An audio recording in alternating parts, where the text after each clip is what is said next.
Anasema ACT Wazalendo imesaliti tena kama ambavyo iliwasaliti wa Tanzania baada ya mauaji ya Oktoba mwaka 2025. Kwa kweli nashangaa sana. Mnyika ni kijana kiongozi, naamini anajua kwamba anachokifanya si kweli na anachokisema anadanganya. Kwanza, hatujawahi kuwa na makubaliano ya pamoja ya vyama juu ya hatua gani tunazopaswa kuzichukua baada ya pale, isipokuwa tumewahi kuwa na makubaliano ya kimaoni kwamba sote tunaona kwamba kuna tatizo lililokuwepo na kwamba kuna hatua zinapaswa kuchukuliwa. Lakini chama chetu kimefanya jitihada mara kadhaa za kuwaandikia wenzetu wakiwemo Chadema kutaka kujenga uelewa wa pamoja juu ya jambo hili na kutazama namna gani ya pamoja ya kutoka hapa tulipo kwenda mbele. Na yeye ndio katibu mkuu wa Chadema. Hajawahi kujibu, hajawahi kutoa opinioni zake. Viongozi wetu wamekwenda mara kadhaa, tumekuwa tukiwaandikia Chadema, lakini hata kwenda kukutana na viongozi. Tulifanya hivi mara baada ya uchaguzi wa serikali za mitaa mwaka 2024. Tulimwandikia katibu mkuu wa Chadema kumuonesha kwamba kwa mwenendo huu wa demokrasia ulivyo nchini na hali ya mambo ilivyo, kama hatutokuwa na mkakati wa pamoja, tunakwenda kushuhudia kifo kingine cha demokrasia na hali pengine kuwa mbaya zaidi kwenye uchaguzi wa mwaka 2025. Barua hiyo haikujibiwa na Mnyika. Haikujibiwa na wala hawakuwahi kufanya jitihada wao. Kwa sababu nyakati nyingine wamekuwa wakisikika wakisema kwamba inaonekana sisi tunataka kuwaongoza wao. Lakini hata wao wanaotaka kutuongoza, tujalie wao wanataka kutuongoza sie, hawajawahi kutuita ili tusikie wanachofikiri, tujadiliane na tuwe na mwelekeo wa pamoja. Badala yake huibuka majukwani na kuanza kusema kwamba tumesaliti maamuzi ya vikao vyao. Sisi sio Chadema. Hiki ni chama kinachojitegemea, kinafanya, na pale kinapoona maamuzi yake ni bora yashirikishe wadau wengine, huwaandikia hao wadau. Na sio kuwaeleza maamuzi yake, kuwataka tukutane pamoja, tujenge uelekeo wa pamoja, na hivi ndivyo uongozi unavyopaswa kuwa. Sasa Mnyika hakufanya hivyo. Kwa 2025 tumemwandikia, hakujibu. Yaani afadhali hata unaweza ukawaandikia watu wakakataa, lakini hata kujibu hawakujibu. Lakini baada ya hapo jitihada zilifanyika. Viongozi wetu baada ya hapo wawili, ndugu Ismail Jussa, makamu mwenyekiti Zanzibar, katibu mkuu ndugu Ado Shaib, walikwenda kuwatembelea, kwenda kukutana na ndugu Tundu Lissu kabla ya uchaguzi. Na mazungumzo yalikuwa wazi kwamba ni muhimu kukutana na kutengeneza forum ya pamoja kuona tunakwendaje mbele. Na Mnyika anajua kwa sababu ilikuwa public. Watu wote walijua kwamba viongozi walikwenda. Hakuna jitihada zote ambazo ziliwahi kufanyika. Lakini baada ya uchaguzi wa mwaka baada ya matukio ya mwaka 2025 Oktoba, kiongozi wetu wa chama ndugu Dorothy Chemu amemtembelea makamu mwenyekiti ndugu Heche hivi sasa kwenda kuzungumza naye na kumuonesha kwamba ni muhimu kujenga uelewa wa pamoja, kutengeneza mikakati ya pamoja na kuona tunatokaje, kwa sababu hali hii ni ngumu, inahitaji nguvu ya pamoja. Akasema ni sawa, tutalitafakari na tutaona namna tunavyokutana pamoja. Hawakufanya hivyo. Mwenyekiti wetu wa chama tulipoitisha kongamano la kitaifa, mjadala wa kitaifa pale Serena, tuliwaandikia kuomba washiriki ili kupata maoni yao, tuone tunatokaje pamoja. Hawakuja. Mwenyekiti wetu wa chama alipoanza ziara kuwatembelea wadau, mmoja kati ya wadau ambao aliwaandikia kutaka kukutana nao ili azungumze nao, tupate maoni ya pamoja, tutengeneze uongozi wa pamoja kutoka hapa tulipo kwenda mbele, tuliwaandikia Chadema na walisema wako tayari. Siku moja kabla ya ziara wakasema wamepata dharura, hawawezi kukutana na mwenyekiti wetu wa chama taifa. Kwa hiyo ukiniuliza mimi, kama sio kuchelea kwamba migogoro miongoni mwetu inaweza kuwa tu inakinufaisha Chama cha Mapinduzi, ningeweza kusema wazi kwamba Mnyika anafanya kazi hii kwa niaba ya Chama cha Mapinduzi na sio kwa niaba ya harakati ya ukombozi wa nchi yetu. Amefanya hivi alivyokuwa Kilwa, akaanza kushambulia chama chetu na kusema kwamba Maalim alijutia kuja ACT Wazalendo, mambo ambayo hata mke wa Maalim hayajui, lakini yeye Mnyika anasema alikuwa anayajua. Lakini pia juzi anakurupuka anasema kwamba anasema ACT wamesaliti. Tumesaliti nini? Tumetaka tukutane tujenge uelekeo wa pamoja. Tumetaka tukutane tuzungumze, tuone tunawezaje kutoka hapa kwenda mbele. Yeye ndio katibu mkuu, mara zote amepata barua kutoka kwetu, mara zote tumefanya mawasiliano na ofisi yake ili kutaka kujenga uelekeo. Hajajibu na wala hajawahi kuwasiliana na chama chetu, zaidi ya kuja kutokwa na maneno mbele ya vyombo vya habari na kusema maneno ambayo kimsingi hayanufaishi chama chake, hayakinufaishi chama chetu. Tukikubali kuingia kwenye mgogoro huo kati ya sisi na Chadema, ambao mara nyingi ndugu zetu wamekuwa wakijaribu kuja bila ushahidi kutoa matuhuma, kutoa matamko mbalimbali dhidi ya chama chetu, kwa kweli mwisho wa siku hauoni kama wanufaika watakuwa ni hii struggle ya opposition. Hii struggle ya opposition inahitaji kuunganisha nguvu za pamoja. Hii ni struggle inayohitaji kuunganisha wadau pamoja. Na mdau atakayekataa hiyo jitihada ndio anayeweza kuitwa kwamba ni msaliti. ACT Wazalendo mara zote tumewaandikia ndugu zetu hao na kuwa tayari kushirikiana nao ili tutoke hapa tulipo tuweze kwenda mbele. Kwa hiyo mimi nitoe wito kwa Chadema na hasa ndugu yangu Mnyika. Najua anao uwezo, ikiwa hakuwa na ufafanuzi wa kutosha, pengine hajaelewa baada ya kusikiliza kilichotokea Zanzibar, anao uwezo wa kuwasiliana na viongozi wenzake kumpa ufafanuzi na hata kutoa maoni yake katika yale ambayo anaona sio sawa sawa. Lakini anasema moja kati ya vigezo anavyotumia kupima kwamba ni usaliti kujadili masuala ya katiba ya Zanzibar huku tukiacha masuala ya katiba ya Tanzania bara, ni kituko kabisa. Tena kufanywa na mtu ambaye angalau ana skills ndogo za sheria. Kwa sababu katiba ya Zanzibar haijawahi hata mara moja kutungwa kwa pamoja na katiba ya Jamhuri ya Muungano wa Tanzania. Katiba ya Zanzibar iliyorithiwa ya mwaka 63 ilifutwa.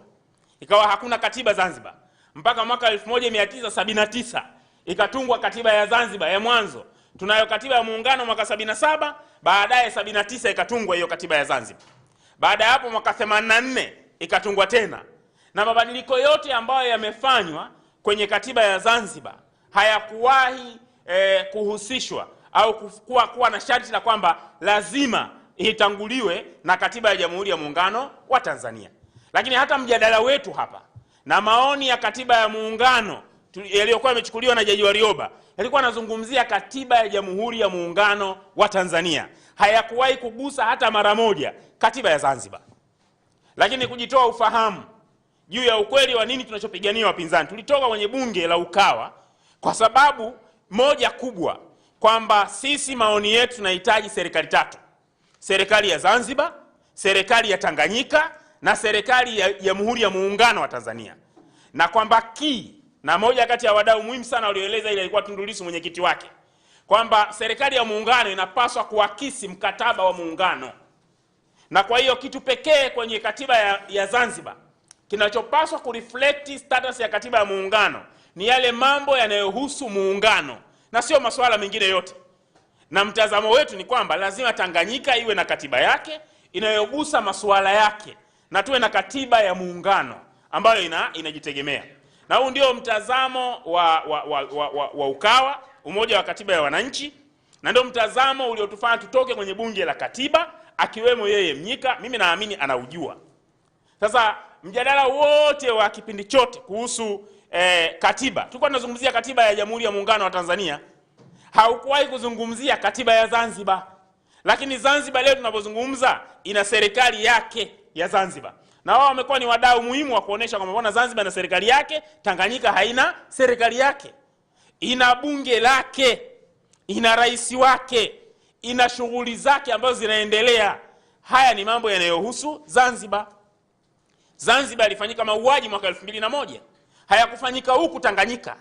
Na tulipotatua tatizo la Zanzibar halikuwa linasubiri ridhaa ya Watanganyika ndio mtatue tatizo la Zanzibar.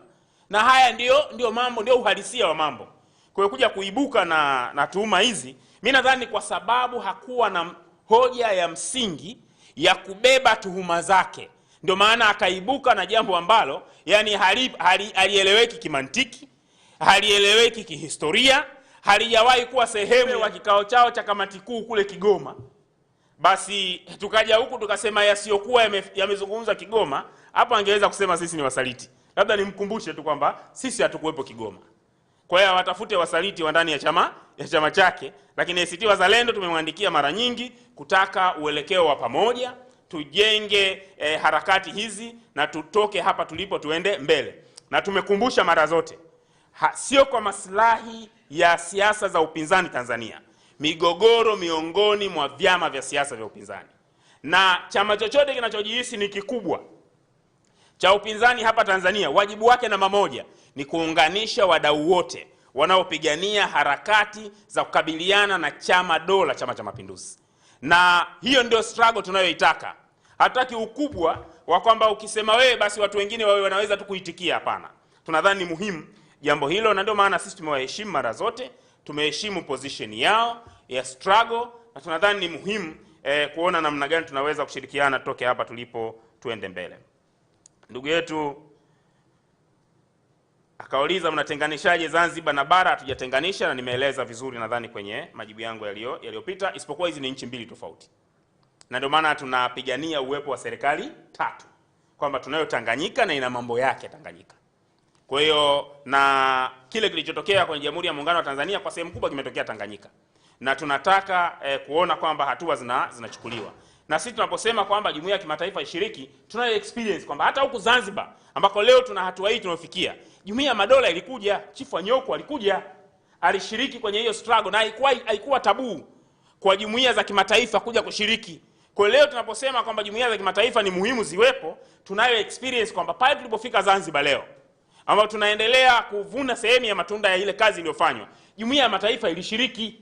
Na ndio maana tulikubali kukutana na Lazarus Chakwera, mwakilishi wa ile envoy ya Jumuiya ya Madola, tukiamini kwamba ni muhimu intervention ya jumuiya ya kimataifa mnapoingia kwenye matatizo kama haya, kama ambavyo Tanzania pia imekuwa ikishiriki kwenye nchi nyingine kama sehemu ya jumuiya ya kimataifa.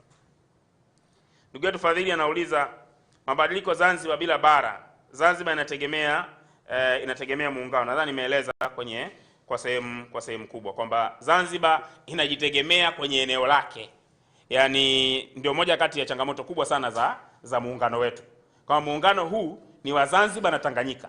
Zanzibar ina serikali yake, ina rais wake, ina namna inavyoendesha mambo yake. Tanganyika imejigeuza ndio Tanzania. Na hii ndio narrative sahihi, kwamba kile kinachoitwa Tanzania ndio Tanganyika. Lile bunge la muungano, 90% ya mijadala yake linajadili masuala ya Tanganyika. Ni wizara chache sana zinazojadiliwa kwenye bunge la muungano linalojadili masuala ya muungano. Yaani 90% ya mijadala, bajeti inayopitishwa pale, zaidi ya 90% ni bajeti inayohusu Tanganyika.